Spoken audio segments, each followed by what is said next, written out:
I was 21, living with my parents, trying to juggle college and a dead-end part-time job at a local convenience store. My parents, Mark and Susan, had a very clear image of what my life was supposed to look like, and trust me, they never hesitated to remind me of it. To them, I was supposed to follow a neat little checklist, get a degree in business, land a respectable office job, climb the corporate ladder, and make them proud. The problem? I had absolutely no interest in business. It all started on a Tuesday night at dinner. Susan had made her signature overcooked chicken casserole, and I was pushing chunks of it around my plate, trying to look busy enough eating so she wouldn't comment on my appetite. Mark was scrolling through his phone, but I could tell he was waiting for the right moment to pounce. "So, Chris," he said, his voice dripping with that classic mock casual tone he used when gearing up for a lecture, "how's that business degree coming along?" I froze mid-bite. I'd been dreading this conversation for weeks. I knew it was coming, but I still wasn't ready. My stomach knotted up, and I put my fork down. "Actually, I've been thinking about switching majors." The room went dead silent. You could hear the ticking of the clock in the living room. Mark set his phone down, and Susan's smile turned tight and thin. "Switching? To what?" Mark's voice had that sharp edge I'd come to recognize as a warning sign. "Computer science." Susan let out a short laugh, the kind people do when they're trying to process something they don't like. "Chris, honey, you're not exactly technically inclined, are you?" It wasn't a question. It was a jab, disguised under her sugary sweet voice. Mark, on the other hand, didn't bother with pleasantries. "Computer science? That's your big plan? Chris, do you even know what people in that field do? Do you think you can just sit around playing video games and call it a career?" "It's not like that, Dad," I said, trying to keep my voice calm even though my hands were shaking under the table. "I've been learning on my own, and I'm actually good at it. It feels right." He scoffed, shaking his head. "Feelings don't pay the bills, son. A business degree, that pays the bills. You're throwing away your future because of some passing interest." I looked at Susan, hoping for at least a shred of support, but she just sighed dramatically and started gathering plates. "You're not a child anymore, Chris. You can't just bounce from one hobby to the next and expect us to fund your little adventures," she said as she stood, her voice carrying the same judgment as Mark's. I felt my face burning with frustration, but I stayed silent. There was no point arguing. They'd already made up their minds. After dinner, I went upstairs to my room and slammed the door behind me. I sat on the edge of my bed, staring at the carpet, my mind racing with everything I wanted to say but didn't. I picked up my phone and dialed Jess, my best friend since middle school. "How bad was it?" she asked before I could even say hello. "Worse than I expected," I muttered. "They think I'm wasting my life. Like I'm some clueless kid making a stupid mistake." Jess sighed on the other end. "Chris, you can't keep letting them control you. You're an adult now. If this is what you want, you have to go for it." "It's not that easy," I said, rubbing my eyes. "They've always been like this. Every time I try to make a decision for myself, they just shut you down," Jess finished for me. "I know, but you can't let them win this time." We stayed on the phone for another hour before I finally hung up. I didn't sleep much that night. Every time I closed my eyes, I could hear Mark's voice in my head telling me I was reckless, foolish, wasting my life. The next morning, I woke up with a tight knot in my chest but a stubborn determination in my gut. I had to tell them. For real this time. I couldn't keep pretending to be something I wasn't. I walked downstairs and found them in the living room, watching the morning news. My palms were sweaty, and my voice shook, but I stood tall. "Mom, Dad, I'm switching majors to computer science, and it's not up for debate." Mark muted the TV and turned to face me. Susan folded her arms. "No, you're not," Mark said flatly. "Yes, I am.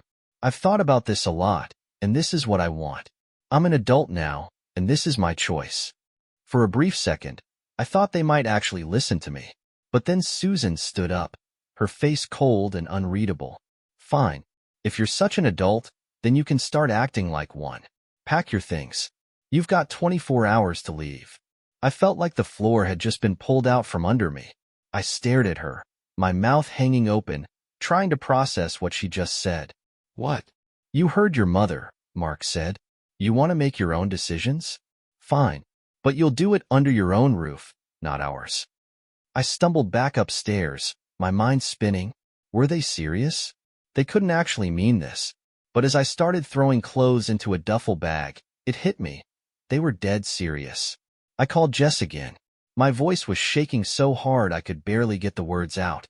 They kicked me out, Jess. I don't know where to go. Come here, she said immediately. You can crash on my couch. I don't remember much about leaving. I just remember walking out the front door with my bag over my shoulder, not looking back as I stepped onto the sidewalk. Jess's apartment was tiny, barely enough space for her, let alone an extra person, but she made it work. She gave me a pillow and a blanket, and I crashed on her lumpy old couch. That first night away from home, I lay awake staring at the ceiling, trying to make sense of what had just happened. My own parents had thrown me out because I wanted to follow my passion. But beneath the hurt and betrayal, there was something else, a strange sense of relief. For the first time in my life, I wasn't under their control anymore. I was free and terrified, but mostly free.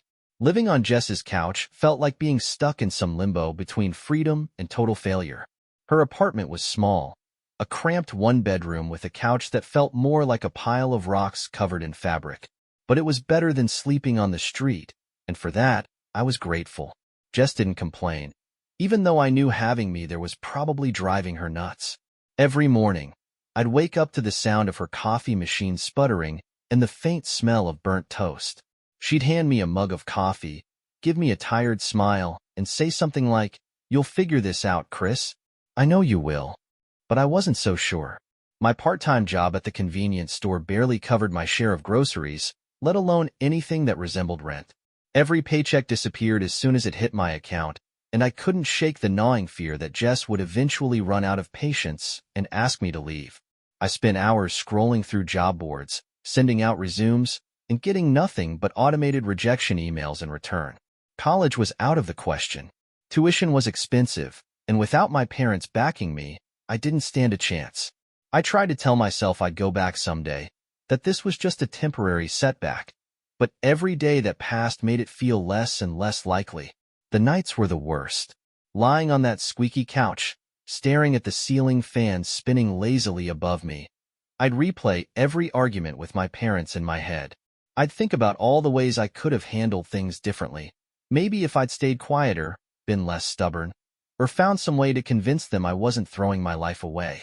But deep down, I knew it wouldn't have made a difference.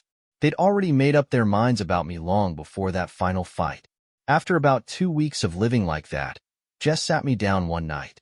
She had that serious look on her face, the one that told me I wasn't going to like what she was about to say. "Chris, you need a plan," she said softly. "You can't keep drifting like this. You need to find a job, a real job, that pays enough for you to start getting back on your feet." "I'm trying," I said, rubbing my temples. "Do you think I want to be stuck here like this? Every job I apply for either ignores me or tells me I'm not qualified." "I know," she said, her voice gentle but firm. "But maybe it's time to stop being so picky. Take whatever you can get, even if it's not perfect." She was right, of course. So the next morning, I walked into every business within a 10-block radius and asked if they were hiring. Fast food joints, gas stations, retail stores, you name it. Most managers gave me a tight smile and a practiced, "We're not hiring right now, but feel free to leave your resume." But eventually, I found a small diner tucked between a laundromat and a pawn shop. The owner, a gruff middle-aged guy named Frank, was behind the counter pouring coffee when I walked in. "You got experience in kitchens?" he asked, not even looking up from the mug he was filling. "No," I admitted, "but I'm a hard worker, and I can learn fast." Frank sighed, set down the coffee pot, and looked me over like he was deciding whether I was worth the trouble. "Fine. Show up tomorrow at 5 a.m. Don't be late." And just like that, I had a second job. The diner was rough. The kitchen was sweltering hot. The grease trap smelled like death, and Frank barked orders like he was running a military drill. But it paid more than the convenience store, and that was all that mattered. I started working double shifts, mornings at the diner, evenings at the convenience store. Sleep became a luxury I couldn't afford, and my body ached constantly. Jess started to worry about me. She'd find me passed out on the couch in my uniform, smelling like fryer oil and stale coffee. "You can't keep this up, Chris," she said one night as she handed me a plate of reheated leftovers. "You're going to burn out." "I'm fine," I muttered, even though I knew she was right. But what other choice did I have? I couldn't afford to stop. Every dollar I made went straight to surviving another week. One night, after an especially brutal shift at the diner, I sat at Jess's kitchen table with my laptop open. My eyes burned from exhaustion, but I forced myself to keep typing. I was teaching myself to code again, stumbling through online tutorials, building tiny projects, and trying to remember why I'd wanted this so badly in the first place. It became my routine.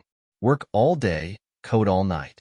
It wasn't sustainable, but it gave me something to cling to, a tiny spark of hope in an otherwise miserable cycle. About 2 months into this grind, something strange happened. I was behind the diner counter during a slow afternoon shift when a guy in a wrinkled button-up shirt sat down at the bar. He ordered a coffee and a sandwich, and while he waited, he noticed my laptop open behind the register. I'd been sneaking in bits of coding practice during my break. "You into programming?" he asked casually as he sipped his coffee. "Yeah," I said, trying not to sound too eager. "I'm teaching myself." He nodded, looking genuinely interested. "That's cool. My company's always looking for people who know their way around code. It's nothing fancy, just entry-level IT stuff, but if you're serious about it, you should apply." He slid a business card across the counter. I stared at it like it was some kind of golden ticket. That night, I stayed up until sunrise working on my resume. It wasn't great. I didn't have a degree, and my experience was patchy at best, but I poured every ounce of effort into making it look presentable. I attached a couple of coding projects I'd built, wrote a painfully sincere cover letter, and hit send. For a week, I heard nothing. I started to convince myself that the guy had just been polite, that he wasn't actually going to pass my resume along. But then, on a Tuesday night, I got an email. "Dear Chris, we'd like to invite you for an interview." I nearly dropped my phone. Jess, who was sitting on the couch next to me, grabbed my arm. "Chris, oh my God. You did it." The interview was set for the following Monday.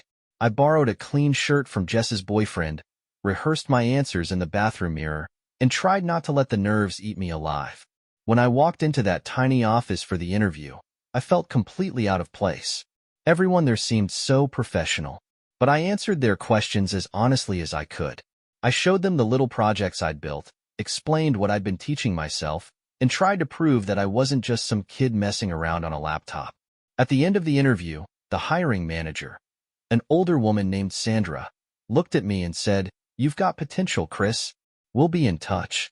3 days later, I got the job offer. It wasn't much, a junior IT position with a modest salary, but it felt like winning the lottery. When I told Jess, she screamed and hugged me so hard I thought my ribs might crack. For the first time in months, I felt like I was finally moving forward.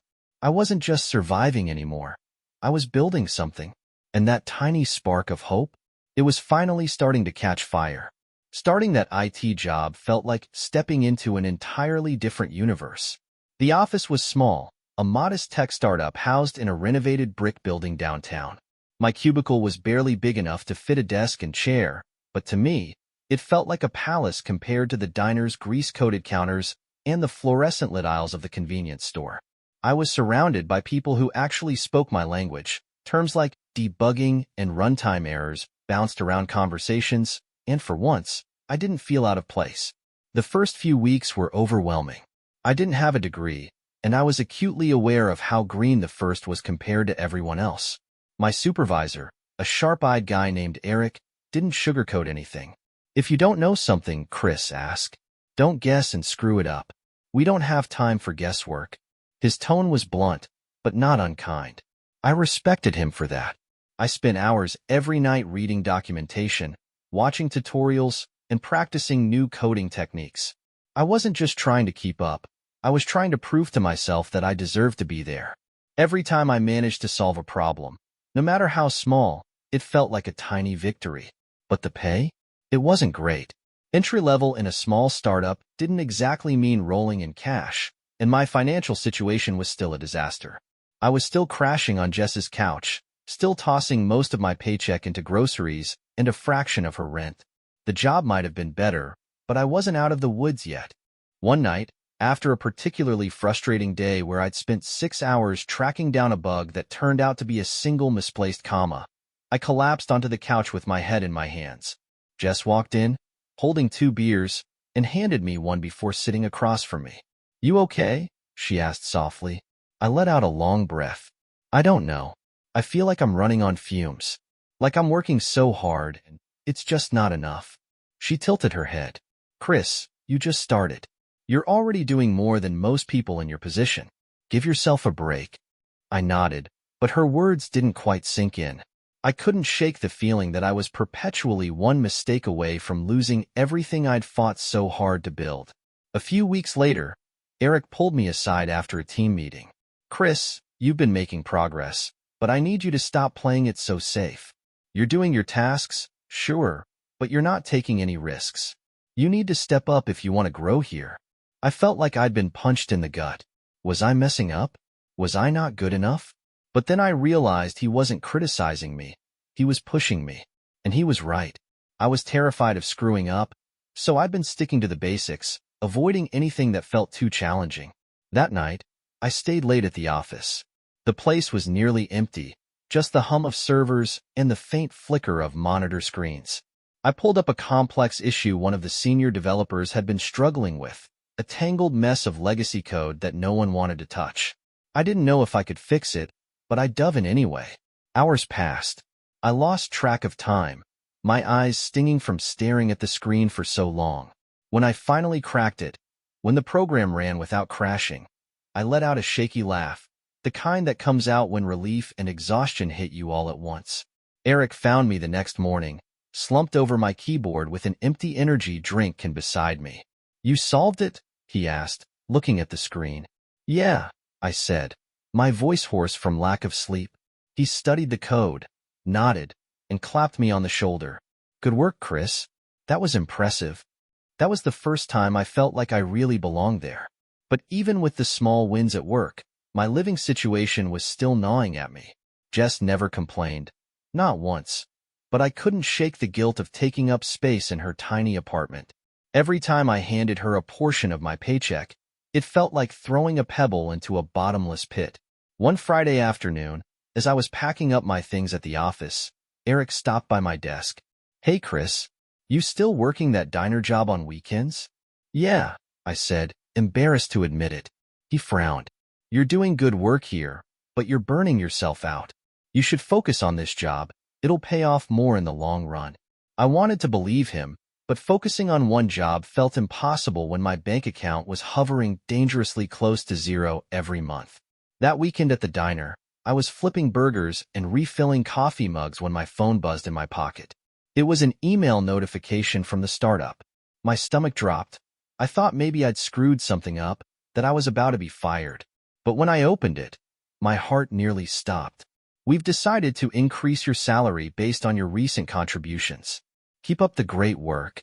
It wasn't a huge raise, but it was enough to make a difference. Enough to quit the diner job. I put in my 2 weeks' notice the next morning. Frank didn't look surprised when I told him. He just grunted, gave me a nod, and said, "Good luck, kid. You've earned it." Walking out of that diner for the last time felt surreal. No more 5 a.m. shifts. No more coming home smelling like fryer oil. No more aching feet from standing for 12 hours straight. With a little more financial breathing room, I started focusing all my energy on the IT job. I stayed late, took on extra projects, and soaked up everything I could learn from the senior developers. Slowly but surely, I started to feel like I wasn't just surviving. I was actually getting better, growing into something more. Jess noticed the change in me. One night, as we sat in her apartment eating takeout, she looked at me and said, "You seem lighter, Chris. Happier." "I think I am," I admitted. But even as things started to stabilize, there was still this lingering itch in the back of my mind. A drive, a hunger, a need to prove something, not just to myself, but to the people who'd told me I'd fail. One afternoon, Eric called me into his office. "Chris, we're bringing you on full-time. Benefits, a better salary, the works. You've earned it." I sat there, stunned for a moment. "Thank you," I said quietly. He nodded. "Don't thank me. You earned this." Walking out of his office, I felt like I just crossed some invisible finish line. For the first time in what felt like forever, I wasn't terrified of what tomorrow might bring. That night, I lay on Jess's couch staring at the ceiling, but it felt different. The weight on my chest wasn't as heavy. The future didn't seem like a foggy, unreachable horizon anymore. I was getting there. Slowly, maybe, but I was getting there. And for now, that was enough. Moving into my own place felt like crossing some invisible threshold into adulthood. It wasn't anything fancy. A tiny studio apartment on the rougher side of town with questionable plumbing and walls so thin I could hear my neighbors snoring at night. But it was mine. After months of sleeping on Jess's couch, I finally had a door I could close and a space that belonged entirely to me. I didn't have much furniture, a second-hand futon, a wobbly desk I found on Craigslist, and a single frying pan, but I didn't care. I'd made it here on my own, and that felt like something worth celebrating. The first night in my new apartment, I sat on the floor eating instant noodles straight from the pot, surrounded by unpacked boxes. It was quiet except for the distant hum of traffic outside my window, and for the first time in a long while, I felt okay. Not great, not ecstatic, but okay. And okay was enough. Work at the startup was getting more intense. Now that I was officially full-time, the expectations were higher. Eric wasn't holding my hand anymore, and I was being given bigger projects, tighter deadlines, and more responsibility.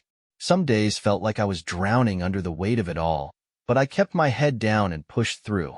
I had something to prove, to myself, to Eric, to the universe, and maybe, just a little, to my parents. Most days, I'd leave the office well after sunset, clutching my backpack and an energy drink, my brain buzzing with half-finished code and mental to-do lists. On weekends, I'd often bring my laptop home and keep working. The idea of work-life balance was laughable, but I didn't care. I was building something here, even if I wasn't entirely sure what it was yet. Jess still checked in on me regularly, sometimes showing up at my door with takeout or groceries. She'd plop down on my futon and give me that look, the one that said she was proud of me but also a little worried. "You need to slow down, Chris," she'd say, her voice soft but firm. "You're doing great, but you can't keep running yourself into the ground like this." "I'm fine," I'd reply automatically, even when I wasn't. But the truth was, I was exhausted. The long hours, the pressure, the constant fear that I'd screw something up and lose everything. It all weighed on me. I'd lie awake at night staring at the ceiling, my brain running in frantic circles. Some nights, I'd dream about my parents, about that final conversation in their living room, about the way they looked at me like I was some disappointment they couldn't wait to be rid of. One Friday evening, Eric called me into his office. He was leaning back in his chair, arms crossed, and there was something unreadable in his expression.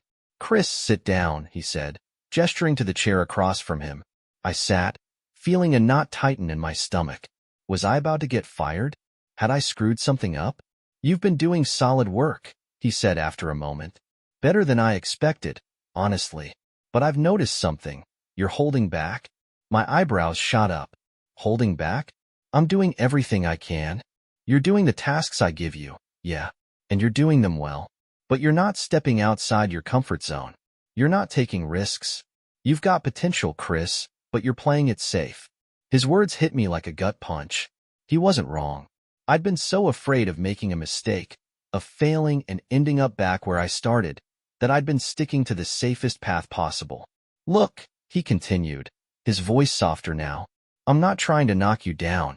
I'm saying this because I see something in you. But if you want to grow, if you want to be more than just another coder, you've got to stop holding yourself back." That conversation stuck with me. Over the next few weeks, I started volunteering for projects that scared me. I said yes to things I wasn't entirely sure I could handle. And yeah, I stumbled a lot. There were late nights where I sat at my desk with my head in my hands, convinced I'd screwed everything up beyond repair. But every time I pushed through a challenge, every time I solved a problem I didn't think I could handle, I felt a little more confident. One day, Eric dropped a massive project on my desk, a complete overhaul of one of our biggest client systems. It was complex, messy, and way above my pay grade. But instead of panicking, I took a deep breath and dove in headfirst. For weeks, I lived and breathed that project. I stayed at the office until midnight, fueled by bad coffee and the sound of my keyboard clacking away. Jess called me a few times to make sure I was still alive, and every time I'd mumble something about being fine before diving back into my code. The night before the final presentation to the client, I was still in the office at 3 a.m. My eyes were bloodshot. My hands were shaking from too much caffeine, and every line of code was starting to blur together. But it was done. Somehow, I'd pulled it off. The next morning, I stood in the conference room in front of the client and Eric, walking them through the updates. My voice shook at first, but as I kept talking, I started to find my rhythm. I explained the changes, answered their questions, and when I finished, there was a long, tense silence. Then the client's project manager nodded and said, "This is excellent work. Exactly what we needed." I nearly collapsed from sheer relief. Eric clapped me on the back as we left the room, a rare smile on his face. "Nice job, Chris. You nailed it." That moment felt like crossing some invisible finish line. It wasn't just about proving myself to Eric or the client. It was about proving to myself that I was capable of more than I'd given myself credit for. After that, things started to shift. Eric gave me more responsibilities, bigger projects, and more trust. The little studio apartment started to feel less like a temporary crash pad and more like an actual home. One Saturday afternoon, Jess came over with a bottle of cheap champagne and a grin on her face. "What's this for?" I asked, raising an eyebrow. "You dummy," she said, popping the cork. "You've actually made it. Look at you, a real adult, with a real job and a real apartment." I laughed, shaking my head. Barely. But deep down, I felt it too. For the first time in years, I wasn't just surviving. I was building something. Still, there was a quiet itch in the back of my mind. I wasn't done yet. There was something else I needed to do, something that had been sitting heavy on my chest since the day my parents told me to pack my bags and leave. I didn't know what it was yet, not exactly, but I knew I was getting closer to finding it. Things at work continued to ramp up, and for once, I felt like I was keeping pace. Eric started handing me bigger projects without hesitation, and I could tell he trusted me now. It wasn't just in the way he assigned me tasks, but in how he talked to me. Less like a junior employee and more like someone he saw as an equal. It felt good. For the first time in a long while, I didn't feel like an imposter. I felt like I belonged. The pay bumps started coming more regularly, too. They weren't huge, but they were enough to make life a little more comfortable. I upgraded my futon to an actual bed, swapped out my wobbly Craigslist desk for something that didn't threaten to collapse every time I set my coffee cup down, and even bought a decent secondhand office chair. Jess noticed the change immediately. "Look at you, living the dream," she said one evening as she flopped onto my new couch with a takeout box in hand. I smirked. "Yeah, a real high roller now. Next stop, yacht club membership." We both laughed, but there was a quiet sense of pride underneath it. I wasn't rich, not by a long shot, but I wasn't counting every penny before payday anymore. Despite how well things were going, I couldn't shake this weird itch in the back of my mind, a sense that there was unfinished business lingering somewhere in my past. My parents, Mark and Susan. I hadn't spoken to them since the day they kicked me out. No texts, no calls, nothing. For the first year, I told myself I was better off without them, that I didn't need their approval or validation. And maybe I didn't. But every now and then, late at night when the city outside my window was quiet, I'd think about them. It wasn't that I missed them, exactly. I missed something. Maybe closure. Maybe just the satisfaction of showing them how wrong they'd been about me. Or maybe I just wanted to see if they'd changed at all. One evening, after another long day at the office, I was scrolling mindlessly through social media when something stopped me cold. A real estate listing. A familiar house. Their house. My childhood home. It was up for sale. I clicked on the listing, my chest tightening with a strange mix of nostalgia and something darker. Maybe resentment, maybe anger. The photos showed the living room where we'd had so many family dinners that turned into shouting matches, the stairs I trudged up after every argument, my old bedroom that was now stripped bare and painted beige. The asking price was surprisingly low, almost suspiciously so. I clicked through the details, scanning the fine print, and it hit me. The house wasn't even theirs. They'd been renting it all these years. Their landlord must have decided to sell, and Mark and Susan either couldn't or wouldn't buy it themselves. I stared at the screen for what felt like hours. There was an idea forming in the back of my mind, something bold and petty and maybe a little insane. But the more I thought about it, the more it made sense. I could buy it. Financially, I was in a good enough position to make it happen. I'd been saving aggressively, partly out of habit and partly because I still lived with the constant fear of everything falling apart again. I had the money for a down payment, and my credit was solid. But was this just revenge?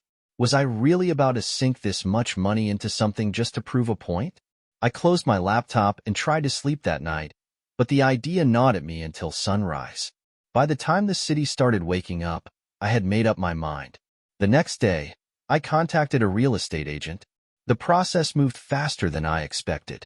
The house was a good deal, and the sellers were eager to offload it. Within weeks, the paperwork was signed, and the keys were in my hand. Just like that, the house I'd grown up in, the house I'd been kicked out of, was mine. But I wasn't done yet. The property manager who had been handling things for the previous landlord reached out to me almost immediately. "The tenants want to meet with the new owner," he said over the phone. "They've got some concerns about rent and the sale." I knew what that meant. Mark and Susan wanted to know if they were going to lose their home.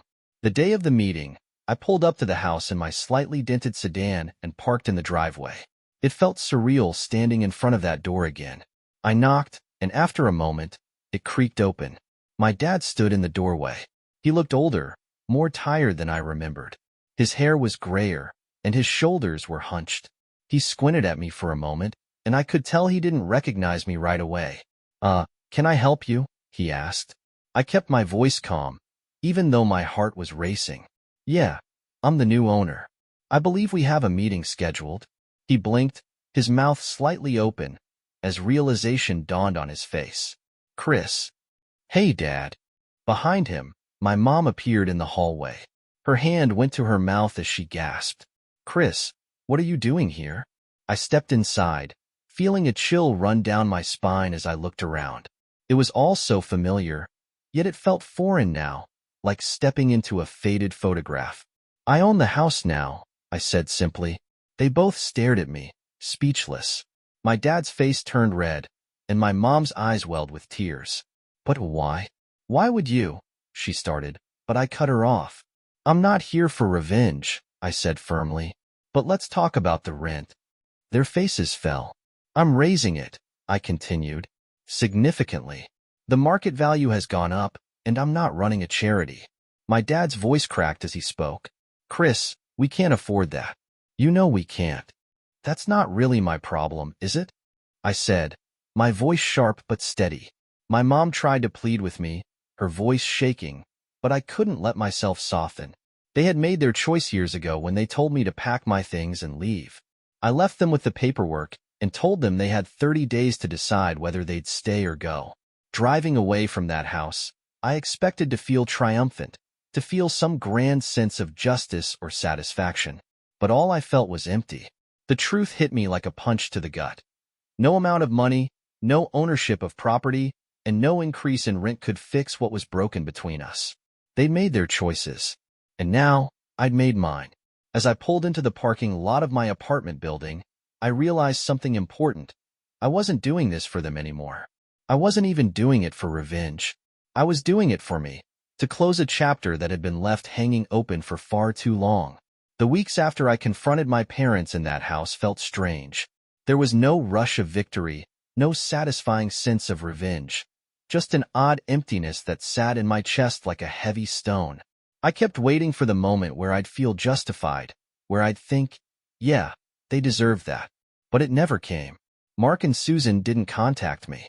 Not an email, not a call, not even some passive-aggressive Facebook message. And honestly, I didn't know if that made it better or worse. I'd given them 30 days to decide if they wanted to stay in the house under the new rent terms or pack up and leave. Part of me expected them to fight, to argue, to try and guilt me into backing down. But instead, there was silence. In the meantime, I threw myself back into work. It was the only thing that kept my mind from spinning in endless circles. My projects were getting more complex, and Eric had started dropping hints about even bigger opportunities on the horizon. "You've been killing it lately, Chris," he said one afternoon as we grabbed coffee from the break room. "You ever think about taking on a leadership role here?" I nearly choked on my coffee. "Wait, like management?" He smirked. "Yeah, management. You've got the skills, and people respect you around here. Think about it." I nodded, but the thought of being responsible for other people's work and performance made my stomach twist. I wasn't sure if I was ready for that. Still, it felt good to hear someone like Eric say he believed in me. A few days before the 30-day deadline I'd given my parents, I got an email from the property manager. The subject line hit me like a punch to the chest. "Tenant move-out notice." I opened it, my eyes scanning the words so fast they blurred together. Mark and Susan were leaving. They hadn't even tried to negotiate, hadn't asked for more time. They were just leaving.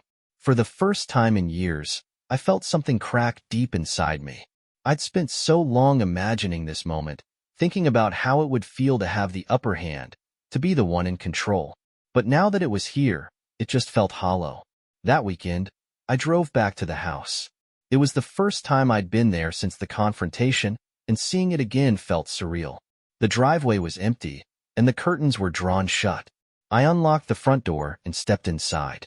The place was silent. Empty boxes were scattered in the living room, and a faint smell of cleaning supplies lingered in the air. It was strange seeing the house like this, void of life, stripped of the memories I'd attached to every corner. I walked up the stairs, my footsteps echoing slightly on the hardwood.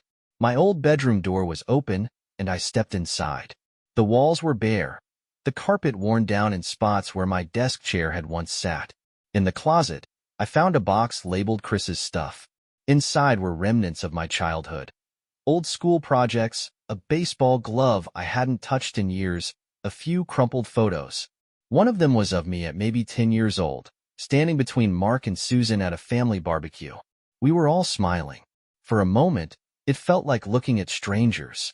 I sat on the floor of my empty bedroom, the photo in my hand, and let myself feel everything I'd been pushing down for months, years, even. The anger, the resentment, the hurt, but also the sadness, the regret, and the tiny, fragile hope that maybe things could have turned out differently. When I left the house that afternoon, I locked the door behind me and made a decision. I couldn't keep holding on to this bitterness. It wasn't serving me anymore. It was just weighing me down. Over the next few weeks, I arranged for the house to be rented out to a young family. A couple with 2 little kids. They reminded me a bit of my own family when things were still good. The property manager handled most of the details, but I made sure to personally meet them on move-in day. As I handed over the keys, the mom smiled at me. "Thank you for giving us a chance. We've been looking for a home like this for a long time." I smiled back, a genuine one this time. "Take good care of it."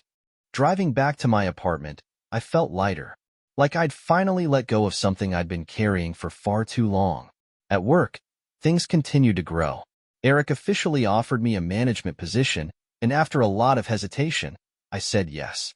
Leading a team was terrifying at first, but it turned out I wasn't as bad at it as I thought. I found myself mentoring newer employees, teaching them things I'd had to learn the hard way. Jess was still in my life, though our visits became less frequent as we both got busier. One evening, we met up at our favorite diner. The same kind of greasy place I used to work in, though this one was significantly cleaner. "So, boss man now, huh?" she said with a grin, dipping a fry in ketchup. I laughed. "Don't remind me. Some days I feel like I'm completely winging it." "Well, you're doing something right. I'm proud of you, Chris." "Really?" Her words stuck with me. It's funny how much weight a simple, "I'm proud of you," can carry, especially when you've gone so long without hearing it from the people you thought you'd hear it from most. One random Tuesday, months after my parents moved out of the house, I got an email. The sender's name made my stomach drop. Susan. It was short. Just a few lines. "Chris, I hope you're doing well. We're settled in a new place now. It's smaller, but it's fine. I wanted to say, I'm sorry for everything. I hope you're happy. Mom." I stared at the screen for a long time, rereading the words over and over. I thought about responding, about pouring out everything I'd ever wanted to say. But in the end, I just closed my laptop and sat in silence. Forgiveness is complicated. It doesn't come all at once, and it doesn't always come in the way you expect. But reading those words from her, it felt like a start. Over the next year, my life continued to grow in ways I never imagined. I saved up enough money to buy a better apartment, one with an actual bedroom and a view of the city skyline. Work kept me busy, but it felt fulfilling. And somewhere along the way, I stopped feeling like I was trying to prove something to everyone else. I was proud of myself, not because I'd gotten revenge, or because I'd won in some imaginary competition with my parents, but because I'd built a life that felt like mine. Sometimes I'd still think about that house, about Mark and Susan, and about the version of me that used to live there. But those thoughts didn't carry the same weight they used to. I had let go.